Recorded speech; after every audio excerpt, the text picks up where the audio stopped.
welcome to the Huddle. I'm Maia Perez, your host, and today joined with me is Ariel Meza and Brandon Sanchez. How are you guys doing? Doing great. It's fantastic. We're on the eve of the Gold Cup. It's gonna be great. Doing good. A little sick, but I'm excited to get talk about some sports with my guy Brandon. Well, that's good to hear. The FIFA Club World Cup is set to start on June 14th with Inter Miami kicking things off against Al Ali. First off, Brandon, I want to ask you, what are your expectations for the FIFA Club World Cup and what makes this year's different from previous Club World Cup tournaments? All right, don't get me started on this fucking Mickey Mouse Okay. tournament, dude. So, the last Club World Cup, did you know it happened? No, I mean I maybe a don't think little anybody bit, else but knew. but Maybe a little. Nobody maybe a else little bit. knew that it did, Right. right? It's all show and entertainment. Right. That's all it is, right? Everybody just we only care about the World Cup, right? That's the big one. That's the largest sporting event in history. However, the Club World Cup, they're trying to do something to gain money, right? And obviously, you said Inter Miami is going to be playing. They didn't deserve that spot, if I'm being completely honest. It was just given to them, right? You have Messi, you have him in the MLS, the Mickey League Soccer, right? He's got so much money from Apple TV because he has that contract where every game they stream, he gets a certain percentage on top of what he's earning on his contract at Inter Miami already. And plus, just making it to the Club World Cup, I think it's like $9.5 million your team earns. Yeah. So add Huge that on amount of top of money. Messi, and you already exactly. And many people would go just to see him play a regular season game, and how many went to a debut. And even when they show up to games that he's not playing in, you know you're going to get that turnout because his fan base, it's just that massive. So when you have something like that, especially in North America, right, a market you're trying to break into, and also the host of the 2026 World Cup, it's a lot of money to win there for a tournament that they're trying to make more extravagant than it is. Yeah, I definitely think they're up in this World Cup and trying to make it as prestigious as the actual World Cup. Like they're trying to make the Club World Cup the new World Cup. They're making this huge new trophy that's like insanely glamorous, trying to make it again as prestigious as the World Cup, the regular World Cup is. And then with all the teams coming, because there have been Club World Cups before, and you mentioned that, but nobody knew about them, or really only Exactly. passionate fans knew about them, and it wasn't as a big deal to win them. Like people didn't really try as much, and now it's conflicting with other things. So we have the Gold Cup coming up for CONCACAF, and now players are split between two because they're basically at the same exact time. They both start on June 14th. So Exactly. So we're already seeing that with a lot of national teams. For example, the Mexican one, yeah, they had the issue where if Club America had won, Malagon, Martin, and I want to say Reyes, they wouldn't have gone to the national team call up. And this is where it kind of screws us up. Okay, so you have three good players, right, and quite arguably the best goalie for the national team right now. So you either win the game against LAFC and you go play on the world level right. against their teams in the Club World Cup, or you stay playing with your national team and prepare for the 2026 World Cup, which is arguably way fucking bigger deal. So you gotta look at it like this: international teams, maybe you only play 5 to 7 times in a year, right? So you don't get a lot of chemistry together unless you're on the same team. So for the entire Gold Cup, and then also the two friendlies that are going to be happening this week and next week, it's the dumbest thing ever because we already qualified as hosts, Right. especially USA, Canada, Mexico. You already qualified as hosts. If your players are choosing the Club World Cup, that's arguably the stupidest thing they could do. You need to get as much practice as you can because you've kind of taken it easy, right? You said, "Oh, we don't got to go through qualifiers. We're in. It's easy." You're gonna get fucking grouped. Right? We don't want a repeat of what happened in 2022. And the USM Uh, not to go to the Gold Cup, which it just proves that the United States does not take this tournament seriously like they do with the Nations League. And even when they did take it seriously, they got absolutely demolished at the last Nations League, right? So it's a matter of choosing, okay, does the club need us more or the national team need us more? If you're a solid national team, say like for instance, France, Portugal, Argentina even, right? You're okay sending some players to the FIFA Club World Cup because as a nation, you already solidified of okay, Yes, we could send maybe 4 or 5 talented players, but we still have this entire roster of others. And then there's other nations like Mexico where it's like, okay, we really can't afford to send this player. Because if not, say for instance, if Malagon went, we'd be stuck with Ochoa or. Not saying he's bad. He's still good. He He's still just shows old. some remnants of Yeah. what he used to, but he's getting to that age, right? And when we Yeah, sent in definitely. Tala Rangel, Uruguay put 4 on us. We lost 4-0. So it's like you don't really have that trust in goalies, and you Yeah. sent Alex Padilla home. You cut him from that 22-man roster. So it's like, you got to pick. Okay, so given that the CONCACAF Gold Cup and the Club World Cup start at the exact same time, which national team do you think is the most impacted by this? I already kind of touched on that, but it would be definitely would be Mexico, right? Not because bias or that's the country I support, but just because we're one of the hosts, Yeah. right? It's not like Canada where they have Alfonso Davis playing for Bayern, or where that is who he plays for, right? Bayern, I think so. I'll have to check. Hold on. That's yeah. But anyways, it's not like Canada where you're playing, where you have Alfonso Davis playing for large European teams, or even the USMT where you have Matt Turner, Christian Pulisic, Riot, Weah, and all them playing for larger teams as well. For us, half of our team is still stuck in the domestic league, right? Yeah, And it comes exactly. down to, yeah, it comes down to them not wanting to leave or anything like that. So okay, it's cool. Let's have some Mexican teams represent Club World Cup, yada yada yada, and all that. I mean, yes, we saw Pachuca and Monterrey, but a lot of those players aren't on our national team. There are a lot of players who, let's face it, are at the end of their careers, right? You have Sergio Ramos, still one hell of a player, but he's coming close to ending his career, Yeah, right? exactly. It's coming to an end. So you have a lot of really good, talented players in the Mexican League, but they just aren't Mexican, so they're not going to play for that national team, and they're probably not going to get call-ups to their nation as well. So it's No, as yeah. us, it's a good thing that the biggest club with the most national team players didn't get called up, because now it gives us a chance to build that chemistry with with fellow Unfortunately for me, Mexicans but who yeah. who are playing for teams in Europe, even Saudi with Quiñones, or even in the Yeah, MLS, no, right? definitely. I So think definitely Mexico is the most yeah, impacted of all the nations because, like you said, there's more of the Mexican national team players who play in Liga MX, and especially in those teams that are going to the FIFA Club World Cup, versus like in the MLS, like the top teams have players from Europe or other places outside of North America, and that's why they're so popular. Like you said, Miami has Messi, so like it's not impacting the teams in their other tournaments like it is for Mexico and the U.S. Like what American players are really going to that Club World Cup, and Alfonso Davis is the only one. Yeah, he does play for Bayern, by the way. So maybe if he's playing for Bayern in the Club World Cup, then Canada loses out on him, but they'll be just fine. Versus Mexico could have potentially too, like you said, if Club America would have won that game, how they love to choke, then Mexico really would have been in a tough position. So Mexico, the national team, got lucky by America missing out on it, but they still have a good amount of players yeah, missing.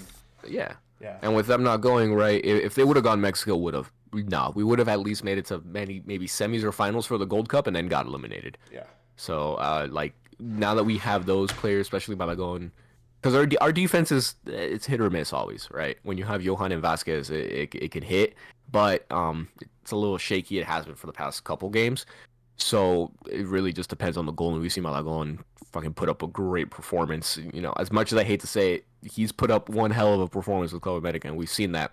yeah. However, that's just with his club team. Right now, we're on the national level, and it's good that they could build that chemistry because the biggest gripe people have with Santiago Jimenez is, oh, he could perform for AC Milan and Feyenoord, but why can't he do that with us? Well, it's because he doesn't play with these wingers. He doesn't play with Alexis Vega. He doesn't play with Huerta, right?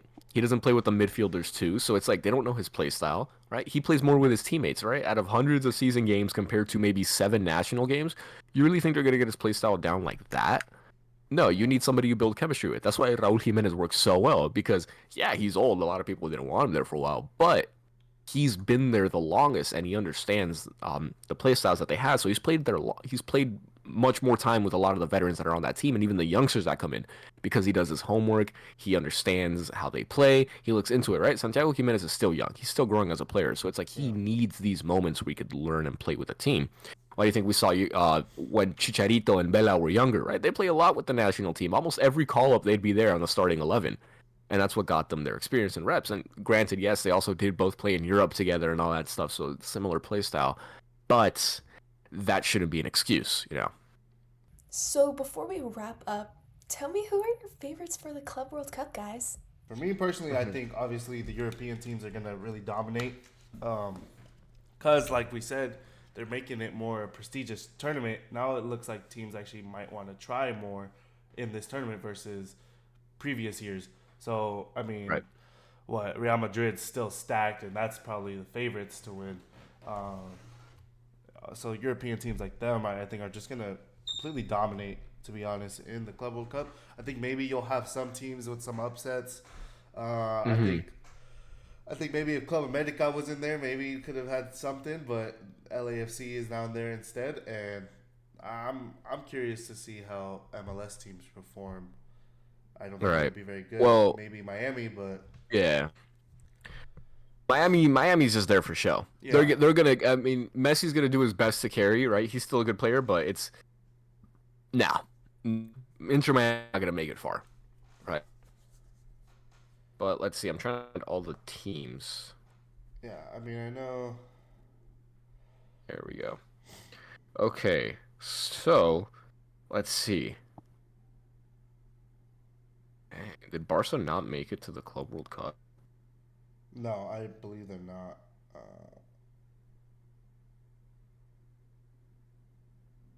Damn. Okay, so uh, strong contenders that I'm gonna say definitely PSG. Just won the Champions League. I put 5 on Inter. Inter's gonna be out, right? Yeah. Real Madrid, yes, strong contenders. However, they've been getting owned by a 17-year-old who has to get permission to go play. Don't have too much high hopes for them. Lamine Yamal has owned Madrid. Granted, they're not playing against Lamine Yamal, Exactly. but what happens if they run into better players than him? They're going to be in trouble. And Mbappe's kind of having an identity crisis right now. Don't get me wrong. He's 3 in. Can the rest of his team perform like him? That's the real question. Right. And another strong one to look out for. I'm gonna say this right now. Not because I'm Mexican, but the 2 Mexican teams. Pachuca, just because they're looking to sign Neymar and they're already in talks. Allegedly, right? Because you can make those short-term contracts with players Right. for the Club World Cup to reinforce it. And we already know not Messi, Neymar and Ronaldo, they want to play in it, right? But Portugal right now is in the international break. So is Ronaldo really going to sign? Got the Nations League going on right now. But there was a lot of rumors that he'd go to Monterrey to play with Sergio Ramos or whatever. Which but would be insane. still a strong team nonetheless. It would be, dude. The shirts that would happen. It could bring Mexico out of being a third world country, dude. And actually, that's another good point, real quick, is how this tournament can bring a lot of these teams out of that third world country. Like Liga MX is not as big as obviously these European leagues, but the amount of money they're gonna make if they win even one game, and if they make it Yeah, far, even winning that qualifier game, it would have been like $9.5 million. They would have won, right? huge amount of monetary stakes in this tournament, especially for the Right. lower, like Liga MX and MLS, compared to the European and the rich Saudi Arabian teams.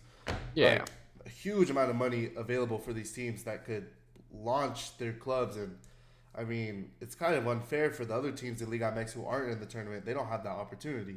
But I mean, Yeah, I mean, they don't get me could- wrong. Liga very MX, rich, but Liga MX, there's a lot of money in it already, and that's like a whole problem why players won't leave. I mean, if I Yeah. speak more on it, probably TV Azteca is gonna put me in a ditch somewhere in the desert. But it's like, yes, money's a big factor, right? Liga MX definitely could use the boost in popularity, so it's not just seen as, oh, it's a step down, still competitive. Because trust me, Liga MX could go anywhere, dude. In Qatar, we saw people wearing Monarca shirts, a team that's been dissolved for years. Yeah. And it's like MLS definitely could use it as well, and it could bring some popularity, right? Because if it's one thing, Americans are patriotic as hell when it comes to sports, right? Yeah. People don't even watch soccer and they're like, fuck yeah, we just made it through to the round of 16, Yeah. They're gonna be all So, of a yeah. sudden supporting soccer when they hate on it. The three other Yeah. players, yeah. However, like teams where it's like, for instance, let's see. So teams that play in Africa, right? That division, like South Africa, all that stuff, they could definitely use it because wouldn't really hear a lot from them, right? It's not a massive league, so for one to make it far, to cause an upset, and even like win some compensation like that would actually be the best thing that could happen out of this tournament. Yeah. Let's see. I'm looking at the groups here. I definitely Pachuca, like you said, they have potential, but they are in a pretty tough group. I mean, they have Al Hilal and then Real Madrid and Salzburg. So I don't know if they're gonna make it out of that group. What do you think? You think Pachuca has the potential to make it out of that group? Yeah, I'd say they might come second. Yeah. Yeah. Al Hilal is probably the only one that's gonna take them out, but nah. Again, these teams haven't played against each other, so they don't know their play styles. That's the thing. That is true. It definitely depends on whether Ronaldo or Neymar sign with the team, especially if Ronaldo signs with Monterrey, then I definitely think they're a contender for sure. I mean, Ronaldo just had a game the other day, Portugal versus Germany. He put in a winning goal. And at 40, he's still doing it. Yep. So I definitely think if he does decide to sign with the team for this tournament, whatever team he signs to definitely becomes a contender immediately. Exactly, and you know who I feel bad for? The Seattle Sounders. Yeah, that's exactly what I was thinking. They're with PSG and Atletico. Yeah, no. You know that picture of the dudes around the couch and then there's a girl? Yeah, that's Seattle Sounders right now, dude. Oh yeah, I think for the MLS, it's good that the LAFC won because the Sounders are not. I mean, I know they're a good team for MLS, but compared to all these other international teams, like worldwide, they don't put up a competition. Right. We've only really seen them play against Liga MX teams in the CONCACAF Cup, but even a lot of those teams don't even take that tournament seriously anymore. Exactly. When a big club doesn't win it, it doesn't even matter anyway. So if they can perform, yeah. If Seattle Sounders beat Atletico, I'll go bald. I'll go bald. That's how confident I am they're not gonna make it. Man, and PSG, especially what you just said, winning the Champions League. Like I mentioned in my video I made, it's like ass to belt, dude. The whole starting 11 needs to be on an offender list for what they did to Inter. Yeah, that was bad. Inter is also in this tournament. Who do they play against? So they're with Monterrey, River Plate, and they're gonna be eaten alive. Inter? If they play the way they did in the Champions, yeah, Inter's going to be eaten alive if they play the same way they did. That's fair, but I don't think their competition isn't PSG. Like, at least in the group stage, it's not. Well, PSG kind of barely made it through after playing against, what was it, Arsenal in the semifinals?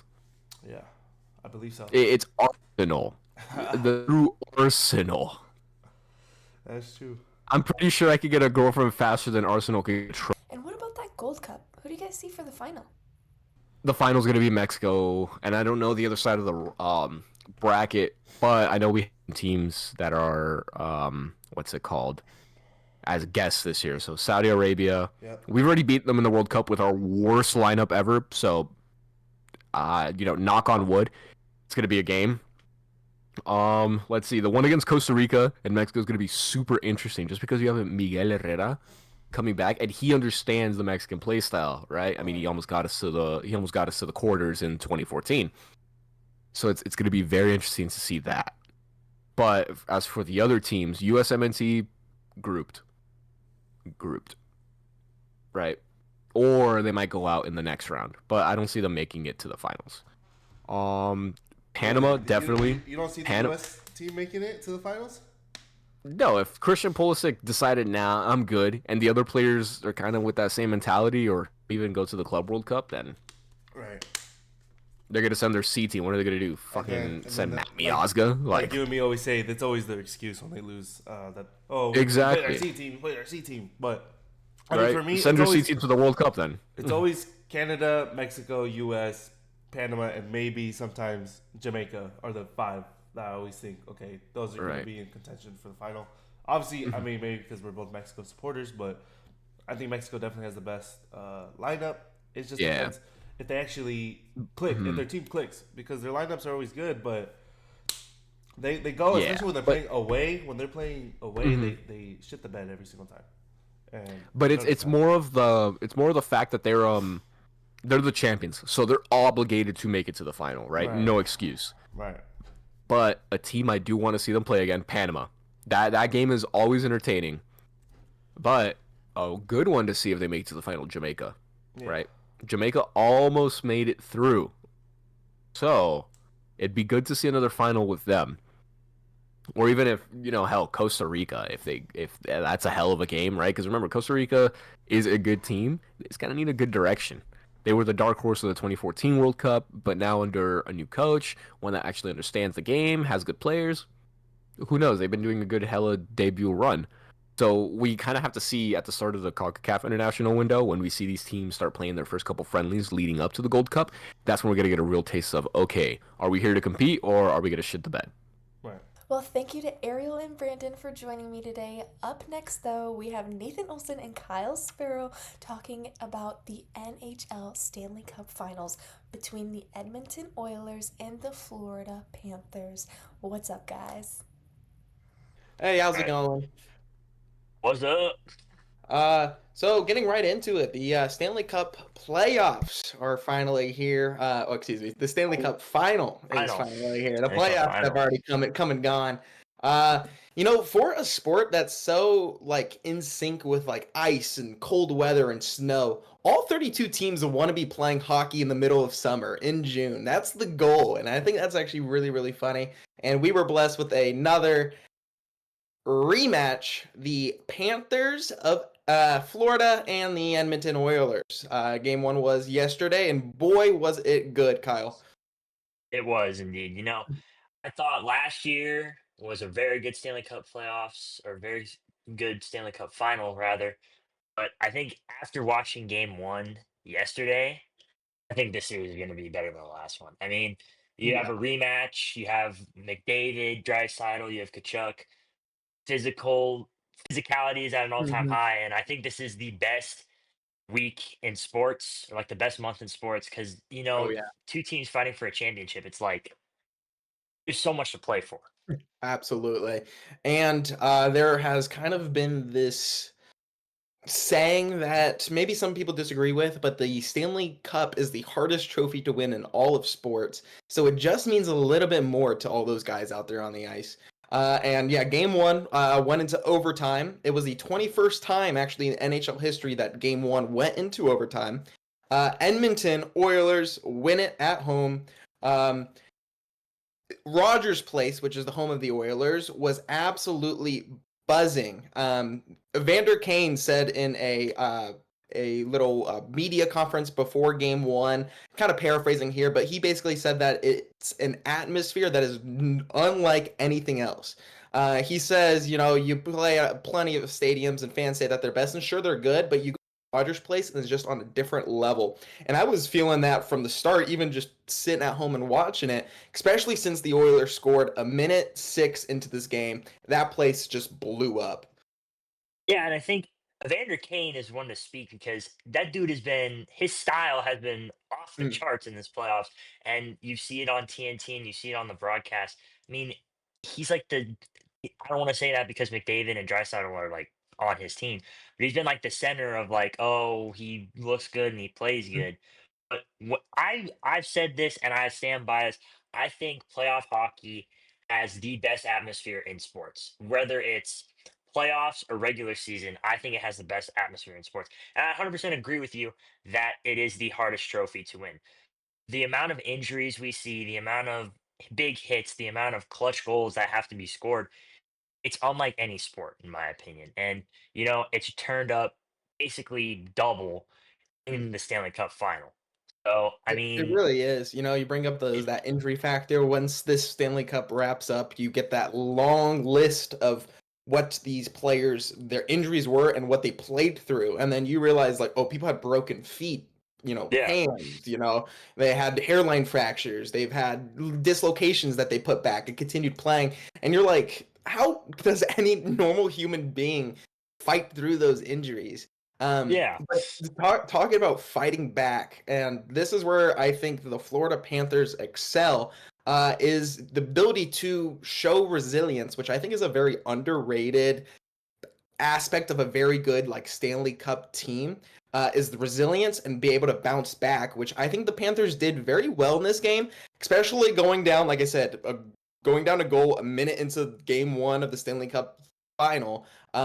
They got 2 more goals around the midway point in the first, back to back, and I think they've showed that throughout these playoffs, just the ability to rebound, to really act like nothing has happened around them, and be able to concentrate, focus, and score goals in quick succession.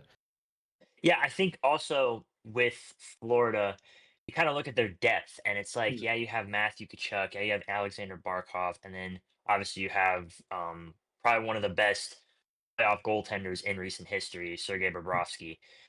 But I think the Edmonton Oilers, they also have that depth, and they're getting depth scoring. They're getting it from Nugent Hopkins. They're getting it from Bouchard, who's like their number one defenseman at the moment, Darnell Nurse as well. And then you look at guys like Kasperi Kapanen as well on that third or fourth line, and it's just working for them.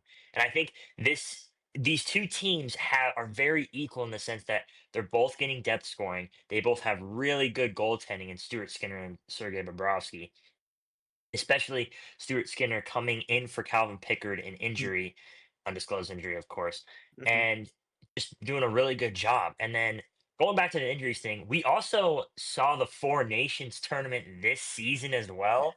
And that was like, I've never seen Mm. anything like that before in my entire life. You saw Charlie McAvoy had an unfortunate shoulder injury, but Right. that's the kind of they put their bodies on the level, like, or they put their bodies on the ice. Like they, especially for representing your country, they showed out. Mhm. I don't think anyone envisioned this Four Nations tournament, and it was kind of like a breath of fresh air, kind of because we haven't Right. seen that It was in. a little bit of like a preview of what to expect in like That's the about, Stanley Cup yeah, in the Stanley Cup playoff or even exactly. the final. Absolutely, it was. I mean, physical. They were laying bodies, good shots, good goaltending.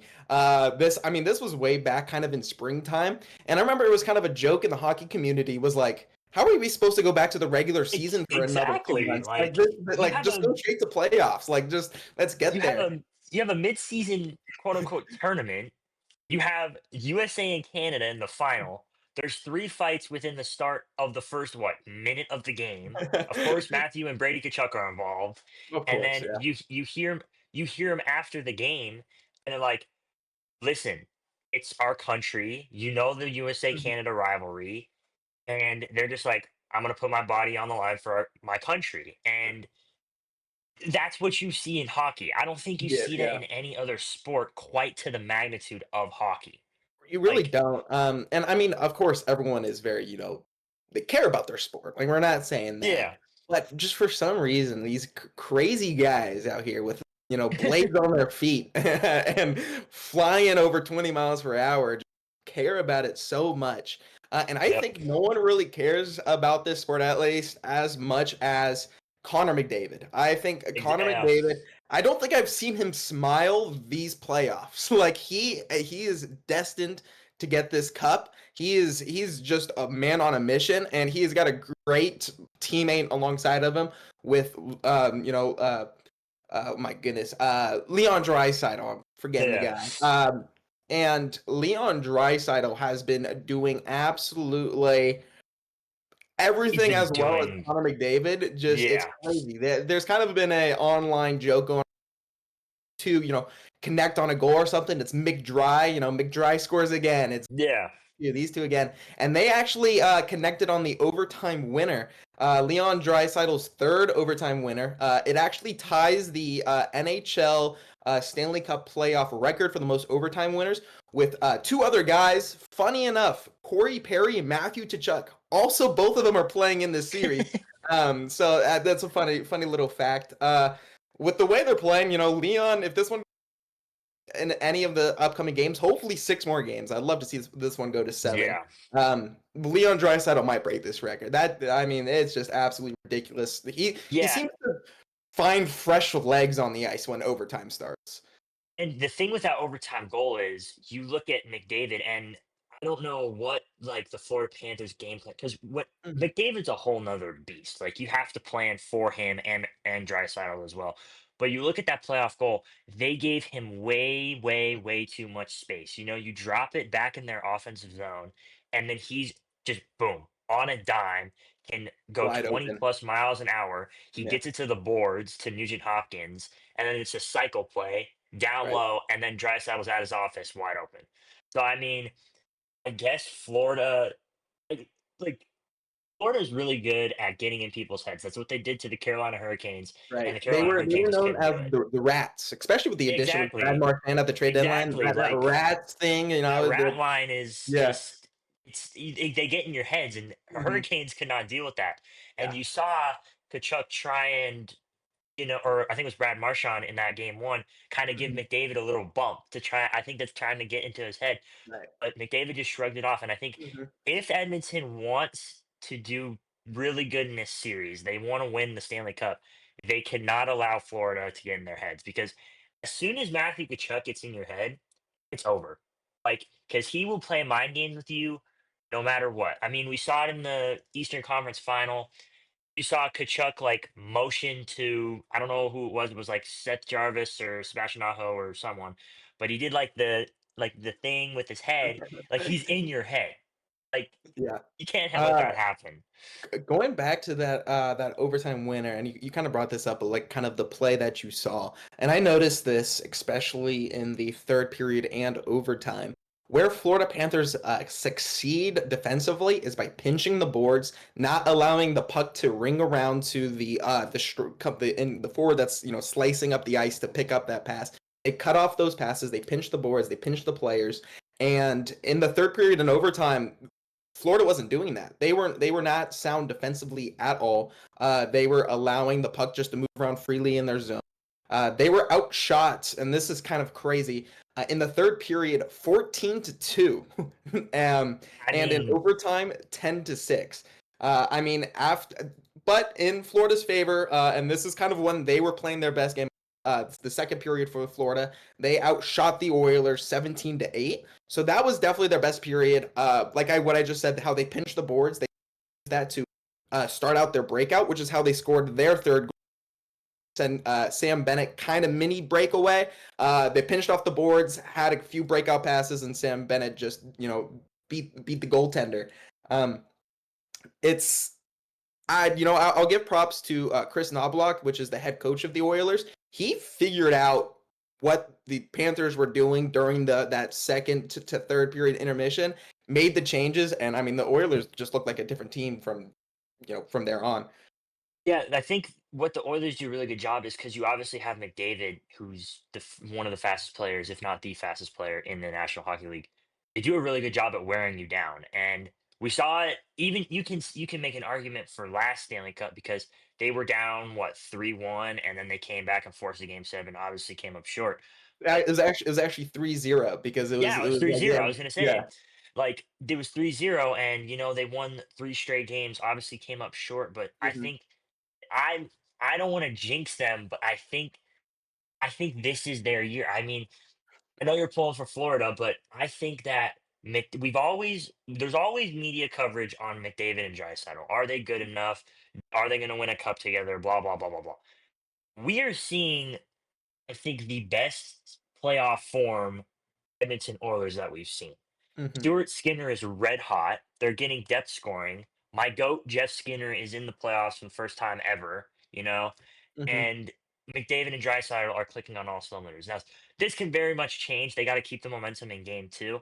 But I think, if this does go game seven, I think essentially what it's going to come down to is Edmonton has the basically home ice in that game Hmm. seven. And last year they didn't have that, and this Yeah. year they do. And I think that both of these teams can come back. We've seen it from Florida against in the Toronto series, like down to nothing, and Right. they won four straight.